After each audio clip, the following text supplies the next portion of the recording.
It is generally agreed by the Godzilla fandom that all the movies featuring Mecha G are good, or at the very least, decent. If this is true, then Tokyo S.O.S is probably the least decent of them. And before we start, I was told to remind you to like and subscribe if you haven't done so already. Because apparently you won't do it unless told to, so yeah, like and subscribe. Just as easily that you could argue that this movie was from its very inception a follow-up to the previous one that got Mothra slapped into it, you could argue that this installment began its life having nothing to do with Kiryu.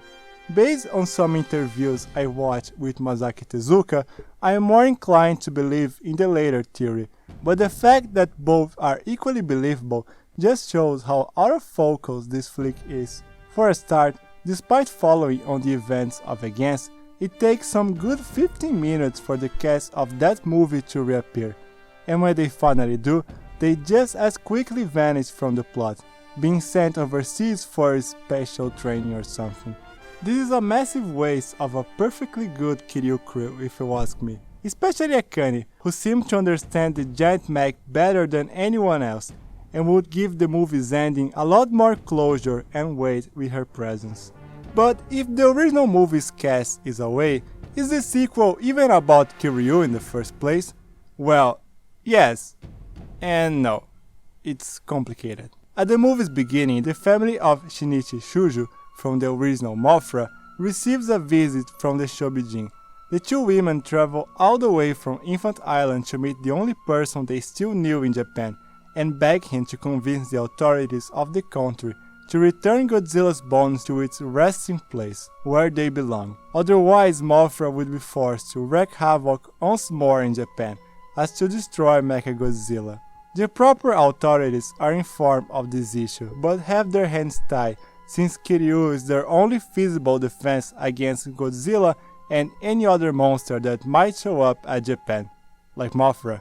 So after being told that her wish won't be fulfilled, does the giant moth carry out her threat and start attacking Japan? No, she doesn't. Godzilla resurfaces from the bottom of the ocean before that, and starts throwing himself a tantrum at the Japanese land. Mothra is actually the one that is first summoned to fight the monster, doing her best to fend off the beast's wrath, but you know what happens next.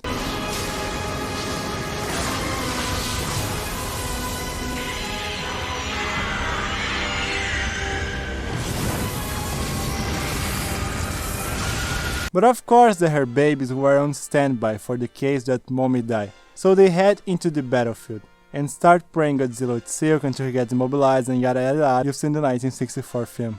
So does Mothra seem super tacked onto this film? Yes. Does this mean that the focus is more on Kiryu then? No, of course not. Weren't you paying attention? This movie has no focus. Mecha G is deployed to fight Goji when it becomes clear that Mothra is not going to hold him back for long. Then the two throw punches at each other for less than 10 minutes until the mech goes down and needs to be rebooted from the inside, yada yada yada you've seen the previous film. Yes, they reshoot the exact same scene from Against, but instead of Akane, you have this nobody engineer who happened to be around town during the battle. I say he's a nobody because he doesn't really have a personality, but he's Shinichi Shuju's son. Not that this really matters though, he's still not Akane. After going back up and kicking Goji's mutated ass, something odd happens. As the larva immobilizes the villain, Kiryu just stands by, not responding to the commands given to him to destroy the other creature. As it turns out, the mech has awakened one last time to go back to its resting place and drag Godzilla with him, and so the two titans sink into the depths of the ocean, disappearing forever. I'm not going to lie, this ending is a pretty satisfying one, giving closure to the character of Kiryu and making good use of the fact that under the metallic armor, he was still the original Godzilla. It feels like it was written for a much more interesting movie and would have been a perfect payoff for the previous one. That being said, Tokyo S.O.S does telegraph the outcome from the very start, thanks to the Shobijin, so it's not like the conclusion feels obscenely out of place.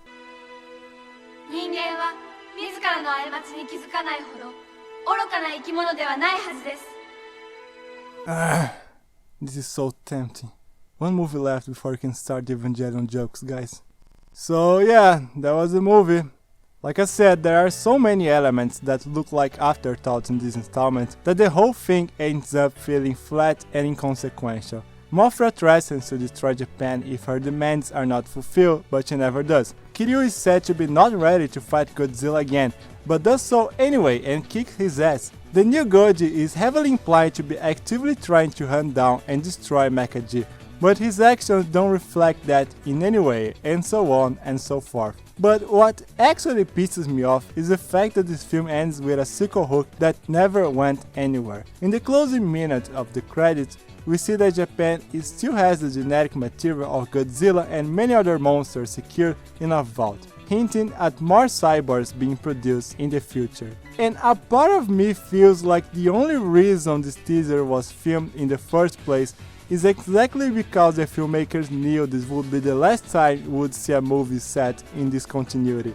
Masaki Tezuka tried to convince Toho to make a Kiryu solo movie sometime later, but that obviously never went anywhere. So we are just left with this short taste of what could have been. Anyway, with all that having been said about Tokyo S.O.S, I actually believe it is worth watching, funnily enough, if only for seeing the closure of Kiryu's storyline and for the action sequences, which are just as stellar here as they were in the previous film. And considering half of the movie's runtime consists of the monsters going at each other, you can at least have the peace of mind of knowing it will be an enjoyable time. Mothra in particular benefits a lot from the digital effects, making this one of the few times in the franchise I actually believe she could go toe-to-toe with Goji. I mean, she can, but for a moment I thought she could. But whatever my feelings about the movie might be, the fact is that it once again failed to meet Toho's expectations, leading the company to deem the Millennium series as a failure. It was time for Godzilla to leave the stage once more.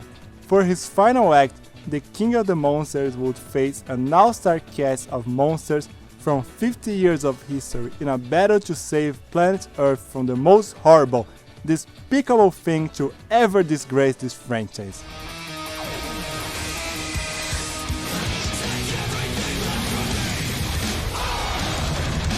Oh no, it's dreadful.